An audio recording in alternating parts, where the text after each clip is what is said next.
Hello students, welcome you all on English Literature Topics platform. In this video, I am going to tell you about a very important literary theory, literary criticism, which is intentional fallacy. This term coined by W.K. Wimsatt and Monroe Beardsley in their essay The Verbal Icon, which published in 1954. But this particular term, intentional fallacy, came out in 1946 in Sweeney Review. So, what is intentional fallacy? Intentional fallacy is a very important concept and a main principle of new criticism. What is new criticism? I already told you on the topic new criticism in our previous video. You can watch this video on the topic new criticism. So, intentional fallacy is a main concept and a very important principle of new criticism. What is new criticism? New criticism is all about a text close reading. Got it? New criticism क्या बात कर रहा है कि जो भी है हमारे पास पीस ऑफ राइटिंग उसका हम क्लोज रीडिंग करें. हमें ऑथर की बायोग्राफी से, उसकी हिस्ट्री से कोई मतलब नहीं है. हमें हमारे पास जो पीस ऑफ राइटिंग है उसको देखना, उसकी क्लोज रीडिंग करनी, उसमें जो लिटरेरी डिवाइसेस यूज हुई है उसको हमें पहचानना है. वही न्यू क्रिटिसिज्म में बात करते हैं, न्यू क्रिटिसिज्म के पायनियर्स बात करते हैं. ठीक है.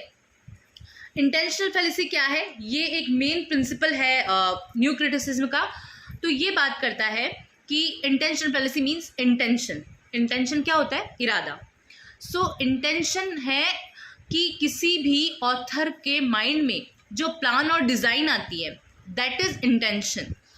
तो यहाँ W.K. विमसॉट और मोनरो बियर्डस्ली इस चीज़ पे आर्ग्यू कर रहे हैं कि दैट आप अगर किसी पीस ऑफ राइटिंग को ऑथर के इंटेंशन से जज करते हो तो वो बिल्कुल गलत है, क्योंकि आपका इंटरप्रिटेशन फिर कुछ और ही निकलेगा जो सही नहीं है.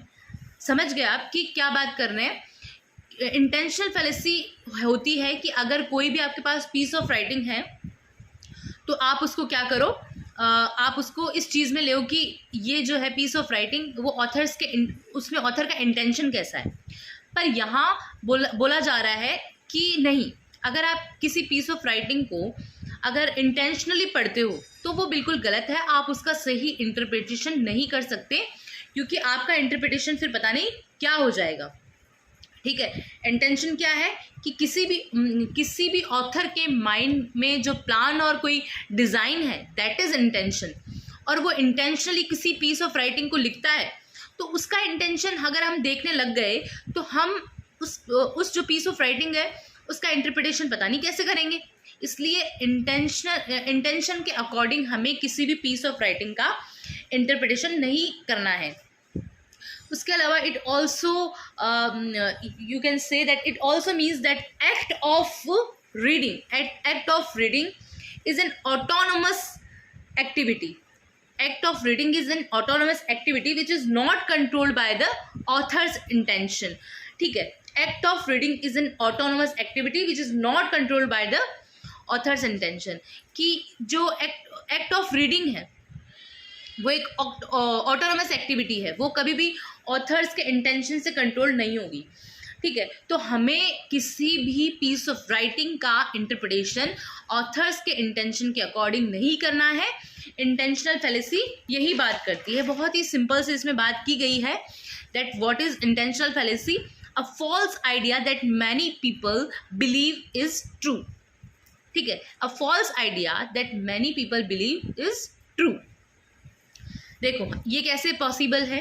देखो कोई पीस ऑफ राइटिंग है, अगर आप उसको इंटेंशनली पढ़ते हो तो आप हो सकता है कि फॉल्स आइडिया सोच रहे हो और उसमें आप बहुत लोग बिलीव करने लग गए.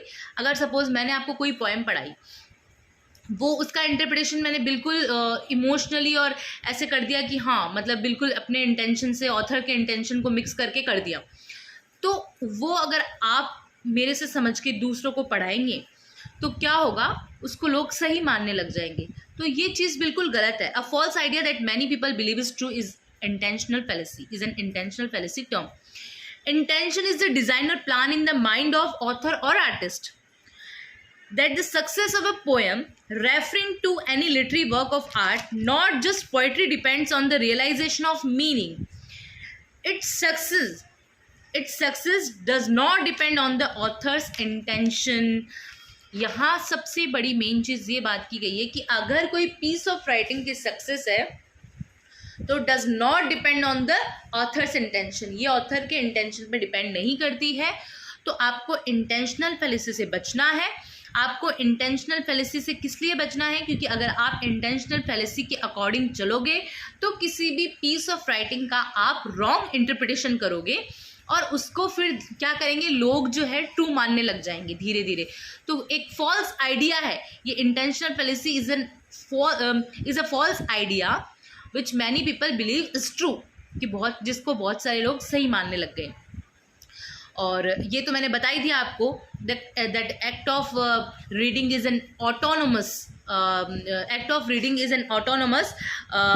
Activity which is not controlled by the author's intention, जो कि ऑथर्स के इंटेंशन से कंट्रोल नहीं होती है। सो यहाँ समझाने लायक इतना ही था कि ये जो टर्म है इंटेंशनल फैलेसी, ये मॉनरो, बियर्डस्ली एंड W.K. विम्सॉर्ट ने दी थी, जिन्होंने क्या दी थी, अफेक्टिव फैलेसी दी थी। अफेक्टिव फैलेसी भी मैंने एक टर्म है इसकी, मतलब मेन प्रिंसिपल है न्यू क्रिटिसिज्म का और मेन कंसेप्ट है, जिसमें मैं ऑलरेडी वीडियो बना चुकी हूँ, पहले आप वो वीडियो देखें अफेक्टिव फैलेसी का, फिर ये इंटेंशनल फैलेसी देखें। इंटेंशनल फैलेसी भी W.K. विम्सॉर्ट और मॉनरो, बियर्डस्ली ने अपने ऐसे द वर्बल आइकन, जो कि 1954 में पब्लिश हुआ है, उसमें दी थी। पर ये टर्म आई थी स्विन रिव्यू में 1946 में। ठीक है, इसमें ऑथर क्या बात कर रहा है कि इसके पायनियर्स क्या बात कर रहे हैं कि अगर आपके पास कोई पीस ऑफ राइटिंग है तो आप उस पीस ऑफ राइटिंग को इंटेंशनली ऑथर के इंटेंशन के अकॉर्डिंग ना पढ़ें। अगर आप ऐसा करेंगे तो उसका गलत इंटरप्रिटेशन हो जाएगा। तो इनडायरेक्टली वो बोल रहे हैं कि आपको अगर किसी पीस ऑफ राइटिंग को पढ़ना है तो उसकी क्लोज रीडिंग करनी है और उसमें जो लिटरेरी डिवाइसेस हैं उनको समझ के आपको उस जो पीस ऑफ राइटिंग है उसको इंटरप्रेट करना है। आपको ऑथर्स के इंटेंशन के अकॉर्डिंग इंटरप्रेट नहीं करना है। So that is intentional fallacy. I think आपको समझ आ गया होगा। आप इस वीडियो को 2-3 बार देखेंगे तो और अच्छे से समझ आ जाएगा। उसके अलावा गूगल आपके पास है, बुक्स आपके पास है, अहमद जबरान का ग्लॉसरी ऑफ इंग्लिश लिटरेचर, उसमें से आप कुछ पढ़ सकते हैं तो आपको और अच्छे से क्लियर हो जाएगी इंटेंशनल फैलेसी। अदरवाइज बहुत सारे वीडियोस आपको यूट्यूब पे मिल जाएंगे जिनको भी आप देख सकते हो, क्योंकि हम ऐसा होता है ना कि सब जगह से देखते हैं तो कंटेंट हमें समझ में आने लग जाता है। ऐसा नहीं है कि मेरा बेस्ट है, सब अच्छा पढ़ाते हैं, सबका आप वीडियो देख सकते हैं। उसके बाद आपको जिसका ज़्यादा अच्छे से समझ आ रहा है या किसी की कोई बात समझ आएगी, किसी की कोई बात समझ आएगी, तो आप और अच्छे से इंटेंशनल फैलेसी या जो भी टर्म है आप समझ जाएंगे। Thank you.